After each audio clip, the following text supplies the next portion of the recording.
दोस्तों, थार का रेगिस्तान जहाँ सुनहरी रेत अनंत क्षितिज पर फैली है और सूरज की तपिश दिन रात रेत को झुलसाती है।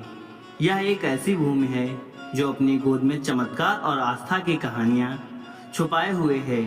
जैसलमेर के बाहरी छोर पर भारत पाकिस्तान सीमा के निकट एक छोटा सा गांव बसा है, तनोटा।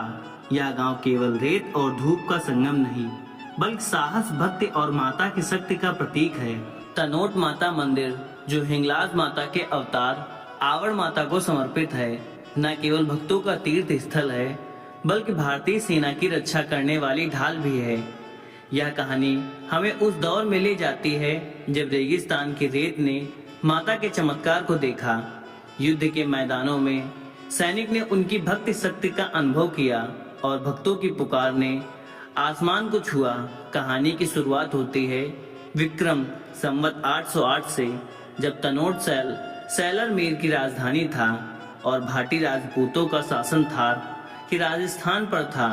इस सुनहरे रेगिस्तान में मामड़िया नाम का एक चरण कवि रहता था। मामड़िया की कविताएं भाटी राजाओं की वीरता और रेगिस्तान की सुंदरता का बखान करती थी। वह राजा रुद्राय के दरबार में सम्मानित था, लेकिन उसके जीवन में एक गहरी कमी थी, संतान का अभाव। यह कमी उसके हृदय में एक टीस बनकर रहती थी। मामड़िया की आस्था हिंगलाज माता में थी, जिनका शक्तिपीठ बलूचिस्तान की पहाड़ियों में था। संतान की कामना लिए उसने हिंगलाज माता की 7 बार पैदल यात्रा करने का प्रण लिया।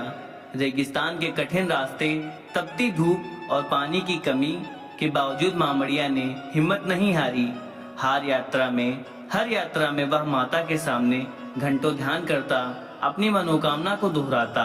7वीं यात्रा के बाद एक रात मामड़िया को स्वप्न में माता ने दर्शन दिए। उनकी आंखों में करुणा थी और उनकी आवाज में ममता। माता ने पूछा, मामड़िया, तुमने इतनी कठिन तपस्या की है, बताओ तुम्हें क्या चाहिए, पुत्र या पुत्री? मामड़िया के हृदय भक्ति से कांप उठा। उसने सिर झुकाकर कहा, माता, यदि आप प्रसन्न हैं तो स्वयं मेरे घर में जन्म ले। मैं आपकी सेवा करूंगा और आपकी शक्ति को इस रेगिस्तान में स्थापित करूंगा। माता मुस्कुराई और वरदान दिया। कुछ समय बाद मामड़िया के घर 7 पुत्रियों और 1 पुत्र ने जन्म लिया। इन 7 पुत्रियों में सबसे बड़ी थी आवड़, जिनमें माता हिंगलाज का अंश था। आवड़ बचपन से ही अलौकिक थी। उनकी आंखों में एक तेज था और उनके आसपास एक ऐसी शक्ति थी जो गांव वालों को आश्चर्य में डाल देती थी। कहते हैं कि जब आवड़ मुस्कुराती थी तो रेगिस्तान की हवाएं ठंडी हो जाती थीं। एक बार जब तनोट में सूखा पड़ा और कुएं सूख गए तो आवड़ ने एक टीले पर अपनी अंगुली से रेत खोदी और वहां से पानी का झरना फूट पड़ा। इस चमत्कार ने गांव वालों की आस्था को और गहरा कर दिया। उस समय तनोट पर भाटी राजपूत राजा नंदराव का शासन था। नंदराव एक निपुण योद्धा और धर्मनिष्ठ शासक थे। उन्होंने थार के रेगिस्तान में अपने राज्य को मजबूत किया और पड़ोसी राज्यों के साथ व्यापार के रास्ते खोले। जब उन्हें आवड़ माता के चमत्कारों की बात पता चली तो वह स्वयं मामड़िया के घर पहुंचे। मामड़िया ने उन्हें अपनी पुत्री आवड़ के बारे में बताया।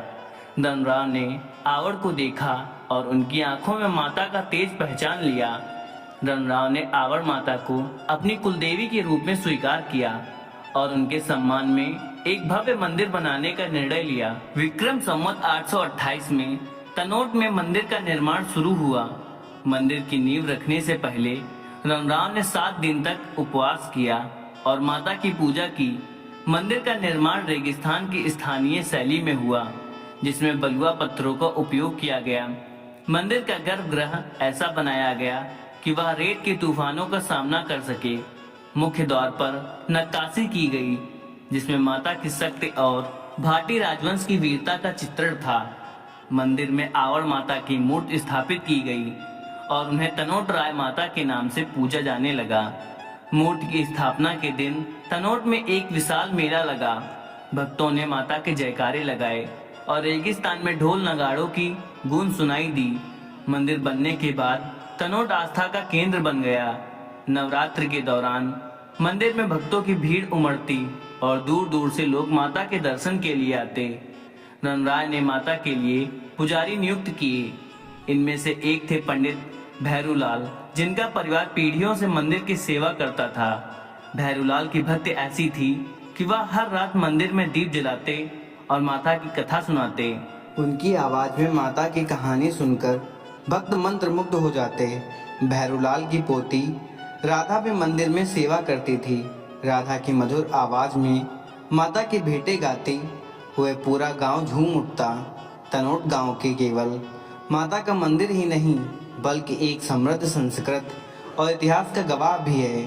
प्राचीन काल में तनोट जैसलमेर रियासत का एक महत्वपूर्ण व्यापारिक केंद्र था। यहाँ से रेशम मार्ग के कारवां गुजरते थे जो भारत को मध्य एशिया से जोड़ते थे।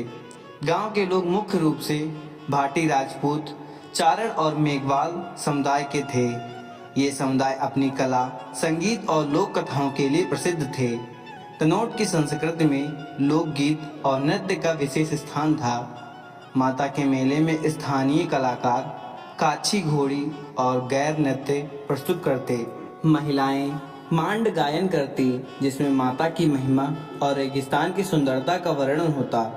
गांव के कारीगर बलुआ पत्थरों पर नक्काशी करते और उनकी बनाई मूर्तियां दूर दूर तक प्रसिद्ध थीं। तनोट के लोग माता को अपनी मां मानते थे। हर घर में माता की एक छोटी मूर्ति या तस्वीर होती और लोग सुबह शाम उनकी पूजा करते। गांव में एक परंपरा थी कि जब कोई नया घर बनता तो सबसे पहले माता का आशीर्वाद लिया जाता। इसके लिए घर के आंगन में माता का एक छोटा सा मंदिर बनाया जाता। गांव की एक बुजुर्ग महिला मंगली बाई माता की कहानियां सुनाने में माहिर थी। वह हर नवरात्रि में मंदिर के आंगन में बच्चों और भक्तों को माता की कथाएं सुनाती। मंगली बाई की एक कहानी थी कि एक बार जब गांव में भयंकर सूखा पड़ा तो माता ने स्वयं एक कुआं से पानी निकाला। इस कुएं को आज भी माता का कुआं कहा जाता है और इसका पानी हमेशा मीठा रहता है। 1965 में भारत और पाकिस्तान के बीच युद्ध छिड़ गया। तनोट जो भारत पाकिस्तान सीमा के निकट था, इस युद्ध का एक महत्वपूर्ण मोर्चा बन गया। पाकिस्तानी सेना ने तनोट पर कब्जा करने की योजना बनाई। उनके पास भारी हथियार, तोपें और टैंक थे। दूसरी ओर मेजर जयसिंह की कमांड में 13 ग्रेनेडियर्स और सीमा सुरक्षा बल बीएसएफ की 2 कंपनियां थीं। 17 नवंबर 1965 की रात तनोट माता मंदिर के पास भयंकर गोलाबारी शुरू हुई। पाकिस्तानी सेना ने रात भर बमबारी की। मंदिर परिसर में 450 बम गिरे लेकिन एक भी नहीं फटा। यह माता का चमत्कार था। मेजर जयसिंह ने अपने सैनिकों को मंदिर के आसपास तैनात किया। उन्होंने कहा, माता हमारी रक्षक हैं, यह मंदिर हमारी ढाल है। हवलदार राम सिंह जो बीएसएफ की टुकड़ी में थे, उस रात मंदिर के गर्भगृह में प्रार्थना कर रहे थे। उन्होंने माता से कहा, माता मेरे साथियों की रक्षा करना, हमें इस युद्ध में विजयी दिलाना। उसी रात उन्हें माता ने स्वप्न में दर्शन दिए और कहा, राम सिंह डरो मत, मैं तुम्हारे साथ हूँ। राम सिंह ने सुबह अपने साथियों को यह बात बताई जिससे उनका हौसला बढ़ गया। एक अन्य सैनिक सिपाही करतार सिंह ने बताया कि युद्ध की रात वह मंदिर के पास खड़ा था। अचानक एक गोला उसके पास गिरा लेकिन वह फटा नहीं। करतार ने देखा कि गोले के आसपास एक सुनहरा प्रकाश था, मानो माता ने उसे रोक दिया हो। करतार ने बाद में माता को अपनी तलवार चढ़ाई और जीवन भर उनकी सेवा करने का व्रत लिया। स्थानीय निवासी गोविंद जो उस समय एक युवक था, उसने युद्ध के दौरान मंदिर में शरण ली थी। उसने बताया कि जब बमबारी हो रही थी तो मंदिर का गर्भगृह शांत था। माता की मूर्ति के सामने दीपक जल रहा था और ऐसा लग रहा था मानो माता स्वयं वहां मौजूद थी। गोविंद ने माता का ध्वज अपने घर ले जाकर स्थापित किया और हर साल मंदिर में सेवा करने लगा। इस चमत्कार ने भारतीय सेना का हौसला बढ़ा दिया।